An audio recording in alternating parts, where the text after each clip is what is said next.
Hello everyone, अब हम start कर रहे हैं क्लास 7 पूर्वी से यूनिट 4 का सेकंड पार्ट है travel. Let's do these activities before we read. ये प्री रीडिंग एक्टिविटीज़ हैं एज यूजुअल, हर चैप्टर में है। First is complete the following word web on travel. ये वर्ड वेब है, वर्ड वेब या इसे माइंड मैप भी बोल सकते हैं कि आप किस तरह से ट्रैवल से कुछ चीज़ों को रिलेट करते हो या ट्रैवल से रिलेटेड जो वर्ड्स हैं उनको कंप्लीट करना है। फर्स्ट है मोड ऑफ ट्रांसपोर्ट। आप किस तरह से ट्रैवल करना पसंद करोगे या आपका मोड ऑफ ट्रांसपोर्ट क्या हो सकता है, जैसे कि आप बस से ट्रैवल कर सकते हो, आप ट्रेन से ट्रैवल कर सकते हो, आप कार से ट्रैवल कर सकते हो, आप एयरप्लेन से ट्रैवल कर सकते हो। तो ये कुछ मोड ऑफ ट्रांसपोर्ट हो सकते हैं। सेकंड है रीजंस फॉर ट्रैवल। किस लिए ट्रैवल करते हैं लोग? वर्क के लिए करते हैं, वेकेशन के लिए करते हैं। ये दो रीज़न है। समटाइम्स कुछ फैमिली ट्रिप्स होती हैं, जैसे कि किसी की शादी में जाना है, कुछ इस तरह के फंक्शन होते हैं, फैमिली ट्रिप, फैमिली फंक्शन, इस तरह से ये ट्रैवल किया जा सकता है। इन सब रीजंस की वजह से फीलिंग्स, ट्रैवल से रिलेटेड फीलिंग, जॉय, सरप्राइज़, जब आप किसी ऐसी जगह पर पहुंच जाते हो जिसके बारे में आपने सोचा ना हो या कुछ एक्सपेक्ट ना किया हो तो सरप्राइज़ हो सकता है, फन हो सकता है, एडवेंचर हो सकता है। तो इस तरह के कुछ आपके रिएक्शंस वहाँ पर हो सकते हैं। एडवेंचर एक्टिविटीज़ जैसे कि exploring, mountain biking, river rafting, bungee jumping, इस तरह से बहुत सारे एक्टिविटीज़ हैं जो एडवेंचर एक्टिविटीज़ में आते हैं। आप अपने पसंद के एडवेंचर एक्टिविटीज़ यहाँ लिस्ट कर सकते हो। डेस्टिनेशंस क्या हो सकते हैं? रिवर साइड हो सकते हैं, माउंटेन्स हो सकते हैं, बीचेस हो सकते हैं, रिलीजियस प्लेसेस हो सकते हैं। तो ये डेस्टिनेशन हो सकते हैं। चैलेंजेस क्या होते हैं ट्रैवल करते हुए? बैड वेदर, रेन, हेल्थ, कभी कभी बीमार पड़ जाते हैं किसी नई जगह पर जाकर के, तो वो हेल्थ भी एक रीज़न हो सकता है, एक चैलेंज हो सकता है। Now next activity is number 2. You are going on a trip to an adventure camp with your classmates and teacher. Imagine करो कि आप अपने classmates और teacher के साथ एक adventure camp पर जा रहे हो। First is how will you travel to the adventure camp? आप adventure camp के लिए कैसे travel करोगे? तो maybe it will be a train, maybe it will be a bus, maybe it will be a taxi, anything. Second is what things will you take along? आप अपने साथ क्या लेकर के जाओगे? तो आप जो एडवेंचर करना चाहते हो उस एडवेंचर से रिलेटेड आप क्या ले जाना चाहोगे वो आप यहाँ पर लिखो। तो अगर आप कैंपिंग के लिए जा रहे हो तो आपको टॉर्च चाहिए, आपको मैच बॉक्स चाहिए, आपको टेंट चाहिएगा। तो इस तरह की चीज़ें आप यहाँ पर लिख सकते हो। जैकेट्स, अगर आप ऐसी जगह जा रहे हो जहाँ पर ठंड होने वाली है तो विंटर क्लोथ्स आपको चाहिएंगे। तो इस तरह से ये आप करो। Third is why would you like to go there? आप क्यों जाना चाहते हो? तो इसका आंसर टू एक्सप्लोर। अगर आप ट्रैकिंग के लिए जा रहे हो तो वहाँ आप नई टेरेन एक्सप्लोर करोगे, नई चीज़ें एक्सप्लोर करोगे। Fourth is what are the activities you would like to do with your friends? आप अपने फ्रेंड्स के साथ क्या एक्टिविटीज़ करना पसंद करोगे? तो जो भी एडवेंचर एक्टिविटीज़ आपने लिखी हैं, river rafting, bungee jumping, mountain biking, any of those you can choose. Number 5 is how much time will it take to complete your adventure trip? इस एडवेंचर ट्रिप को कंप्लीट करने में कितना टाइम लगेगा? तो मे बी 3 to 4 days। और sometimes अगर आप किसी ऐसी जगह पर रहते हो जहाँ से इस तरह की एक्टिविटीज़ करने के लिए बहुत दूर नहीं जाना पड़ता है तो 1 to 2 day। इस तरह से ये क्वेश्चंस आंसर कर सकते हैं। Third is discuss in pairs. आप अपने फ्रेंड्स के साथ पेयर में डिवाइड कर लो क्लास को। What might be the reasons that people enjoy train journeys? लोगों को ट्रेन जर्नी क्यों पसंद होता है, क्या रीज़न हो सकता है? Train journey is more comfortable. आपके पास बैठने के लिए अच्छी सी जगह होती है, ब्यूटीफुल सीनरी आउटसाइड। आप ट्रेन से जब ट्रैवल करते हो तो ट्रेन जाती है बहुत सारे फील्ड्स के बीच में से निकल के, माउंटेन्स के बीच से निकल के, रिवर साइड से निकल के, तो ब्यूटीफुल सीनरी। लॉन्ग जर्नी, कुछ लोगों को लॉन्ग जर्नी ट्रेन की 3-4 days की बहुत पसंद होती है, तो वो भी यहाँ पर एक रीज़न हो सकता है। 3-4 days बस में ट्रैवल करने से 3-4 days ट्रेन में ट्रैवल करना लोगों को ज़्यादा अच्छा लगता है। तो आप अपने फ्रेंड्स के साथ में ये डिस्कस करो कि उसको किस वजह से ट्रेन जर्नी पसंद है या उसका क्या एक्सपीरियंस है, and same is with yours. अब है poem, let's read. The rail road track is miles away. Rail road, train की पटरी जिस पर ट्रेन चलती है, ट्रेन ट्रैक, वो यहाँ से बहुत दूर है। And the day is loud with voices speaking. और जिस जगह पर पोइट है उस जगह पर नॉर्मल जो शोरगुल होता है अपने डेली लाइफ में, उस तरह का शोर वहाँ पर है। Day is loud with voices speaking, that means चारों तरफ लोग कुछ कुछ कह रहे हैं दिन काफ़ी शोर से भरा हुआ है। Yet there isn't a train goes by all day, हालांकि यहाँ से कोई ट्रेन नहीं जाती है। But I hear its whistle shrieking, लेकिन फिर भी जो ट्रेन ट्रैक जो माइल्स अवे है वहाँ से जो ट्रेन पास होती है उसकी विसिल श्रीकिंग, उसकी चीखती हुई सीटी की आवाज़ मुझे सुनाई देती है। All night there isn't a train goes by, इसी तरह से रात के टाइम यहाँ से कोई ट्रेन नहीं निकलती है। दो the night is still for sleep and dreaming, हालांकि रात शांत है, सोने के लिए है, सपने देखने के लिए है। But I see it's cinders red on the sky, लेकिन मुझे सिंडर्स, रेड सिंडर्स दिखाई देते हैं। रेड सिंडर, जब जब ट्रेन ट्रैक पर चलती है तो उसमें से कुछ छोटी छोटी चिंगारियाँ सी निकलती दिखाई देती हैं, और अगर बहुत स्पीड से ट्रेन जा रही होती है तो वो चिंगारियाँ हवा में ऊपर की तरफ उठती हैं। तो ये सिंडर्स, ये चमकते हुए चिंगारियाँ पोइट को दिखाई देती हैं, उनसे उसको आसमान कवर हुआ दिखता है। And here it's engine steaming, और पोइट को सुनाई देती है इंजन की आवाज़। हालांकि जब रात बिल्कुल शांत है, लोग सो रहे हैं, सपने देख रहे हैं, पोइट को ट्रेन से रिलेटेड ये सब इमेजिनेशन उसको हो रहा है। My heart is warm with the friends I make, मेरा हार्ट वार्म है, दैट मीन्स मेरे मन में अपने फ्रेंड्स के लिए बहुत अच्छी भावनाएं हैं, मुझे अपने फ्रेंड से बहुत प्यार है। And better friends I will not be knowing, और शायद मुझे इससे ज़्यादा अच्छे फ्रेंड्स कभी मिले भी नहीं।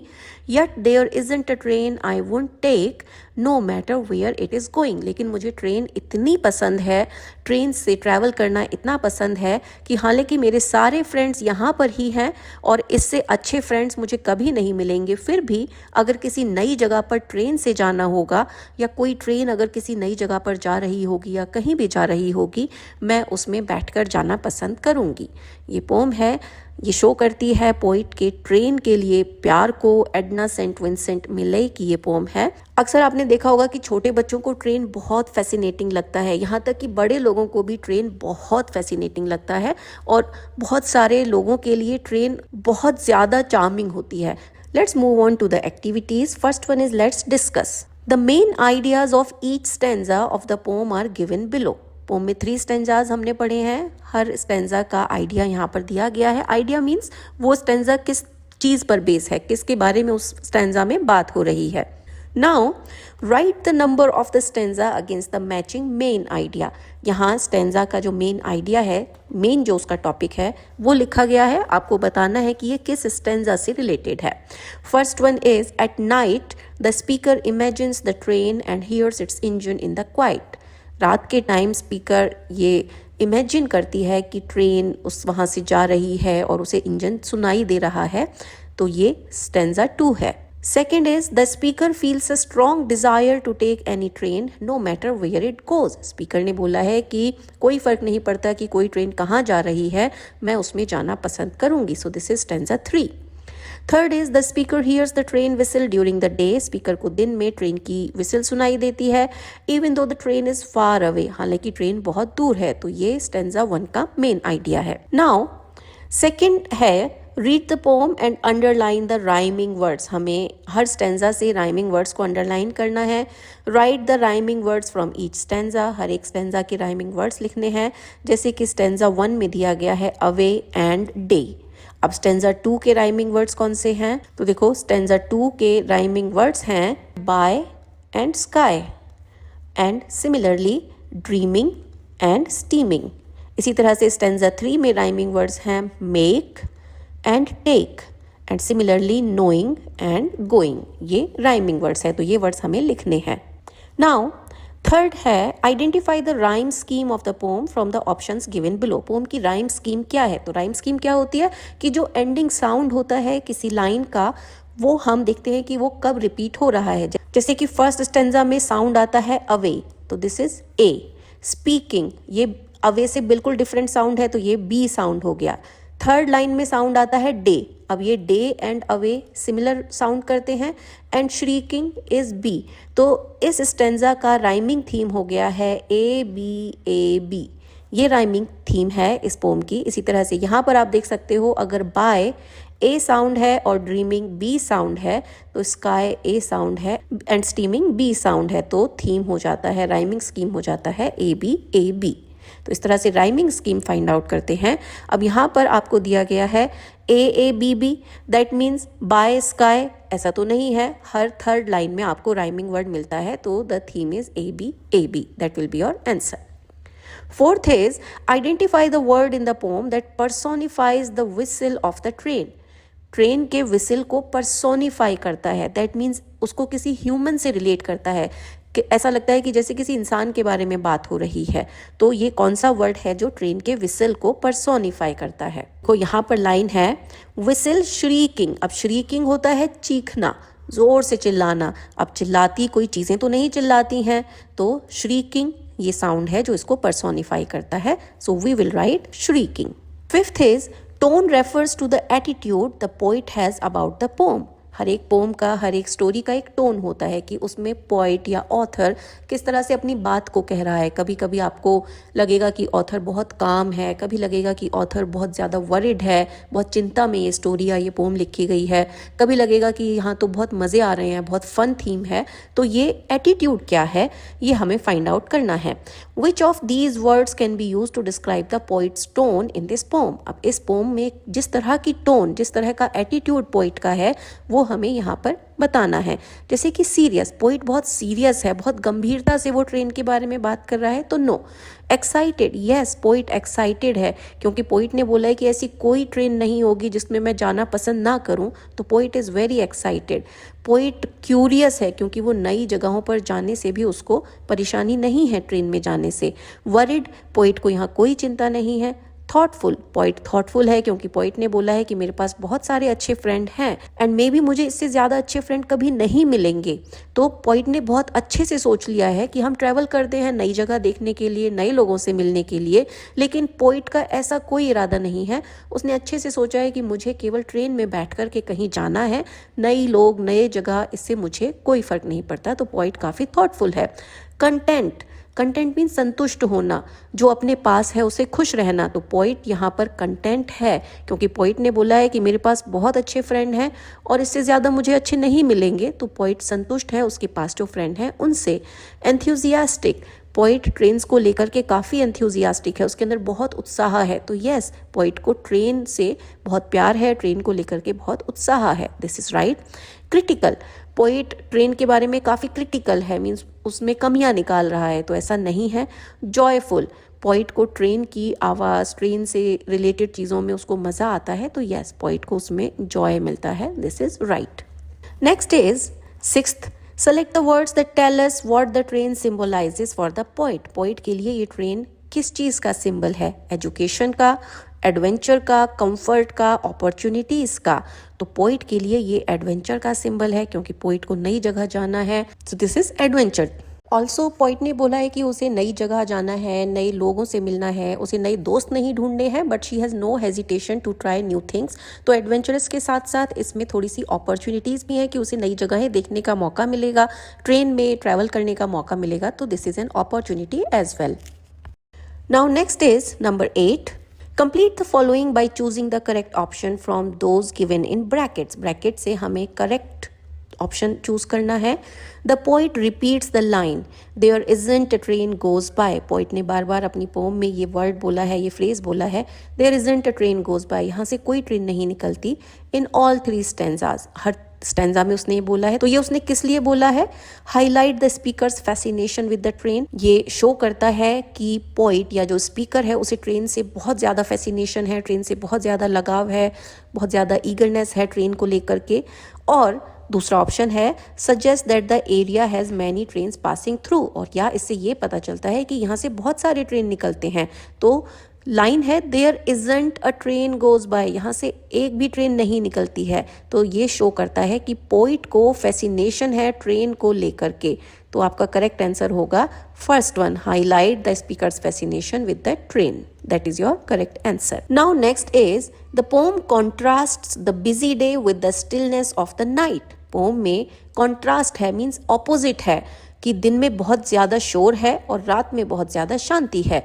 What is the common factor in these, और इनमें कॉमन फैक्टर क्या है, चाहे वो दिन का बिजी शोर है, चाहे रात की शांति है, इनमें कॉमन फैक्टर ये है कि वहाँ से ट्रेन को लेकर के पोइट इमेजिन करता है, उसे ट्रेन को लेकर कितना फैसिनेशन है। Poet can feel a train is passing by. Poet को ये पता चल जाता है कि एक ट्रेन दूर कहीं से निकल के गई है, चाहे वो दिन का शोर भरा हुआ टाइम हो, चाहे रात की शांति हो, पोइट को पता चल जाता है कि अभी एक ट्रेन यहाँ से निकली है। So the common factor is identifying a train passing from miles away. Ninth is imagery is a literary device. Imagery means जब आप किन्हीं चीज़ों को इमेजिन कर सकते हो, पिक्चराइज कर सकते हो। तो imagery is a literary device, कल्पना करना ये सच में एक बहुत अच्छा डिवाइस है that uses descriptive language to create mental pictures and appeal to the reader's senses. Imagery means जब आप ट्रेन के बारे में सोच रहे हो तो आप बताते हो कि ट्रेन की विसल किस तरह से बोलती है, ट्रेन किस तरह से चलती है, चग चग चग चग, इस तरह से साउंड्स आप उसमें डालते हो। कोई चीज़ गिरी तो वो कैसे गिरी, दरवाज़ा खुला तो कैसे खुला, या टेस्ट हुआ तो कितना, कोई चीज़ किसी को किस तरह से डिलीशियस लगी, किस तरह की smell I.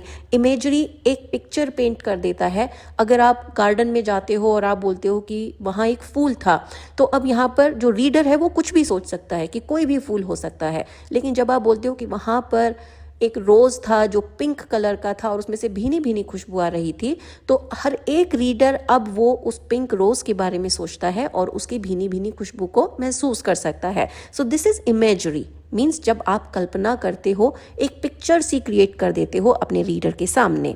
It makes the descriptions more relatable. अब जिस तरह से आप इमेजरी यूज करके कुछ लिखते हो तो वो पढ़ने वाला उसका आसपास रेफरेंस ढूंढ लेता है कि गार्डन है तो कैसा है, अच्छा जैसा मेरे घर के पास है। पिंक रोज है तो कैसा है, अच्छा मैंने देखा था वैसा है। कितना बड़ा है, कितना छोटा है, उसमें कैसी खुशबू है, ये सब इमेजरी का पार्ट है। Now select the phrases from the poem that are examples of imagery. अब आपको इमेजरी के एग्जाम्पल सर्च करने हैं, जैसे कि डे इज लाउड, इसी तरह से नाइट इज स्टिल, रात शांत है, तो आप सोच सकते हो कि बिल्कुल सन्नाटा है। Cinders red on the sky, that means आसमान में वो चमकती हुई चिंगारियां देख सकते हो, तो उसे आप स्टार्स से रिलेट कर सकते हो। तो ये सब इमेजरी है जो पोइट ने यहाँ पर यूज की है। Now next section is let's think and reflect. First one is read the extract given below and answer the questions that follow. ये लाइंस आपको पढ़ने हैं जो पोम से एक्सट्रैक्ट की गई हैं और आपको क्वेश्चंस को आंसर करना है। First one is my heart is warm with the friends I make and better friends I will not be knowing. Now, first one is choose the suitable option to complete the following. आपको ये sentence complete करना है। The line my heart is warm refers to a heart that is My heart is warm, ये line heart के बारे में क्या explain करती है कि heart is filled with worries, कि मेरे मन में बहुत चिंताएं हैं। तो no, when heart is filled with worries it doesn't feel warm.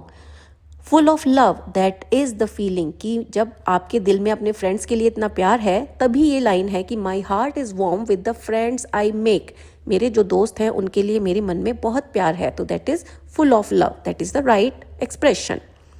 Second is what does the speaker say about her current friends. Speaker ने अपने करेंट फ्रेंड्स के बारे में क्या बोला है। अब यहाँ पर आपको पोम से जो एक्सट्रैक्ट दिया गया है उसको कॉपी नहीं करना है, आपको अपने वर्ड्स में कॉम्प्रिहेंड करके यहाँ पर आंसर लिखना है। तो स्पीकर ने बोला है the friends I make now are the best of the people and maybe I will never meet anybody better than these friends. मेरे पास जो अब दोस्त हैं ये सबसे अच्छे हैं और शायद इससे अच्छे दोस्त मुझे कभी नहीं मिलेंगे। That will be your answer.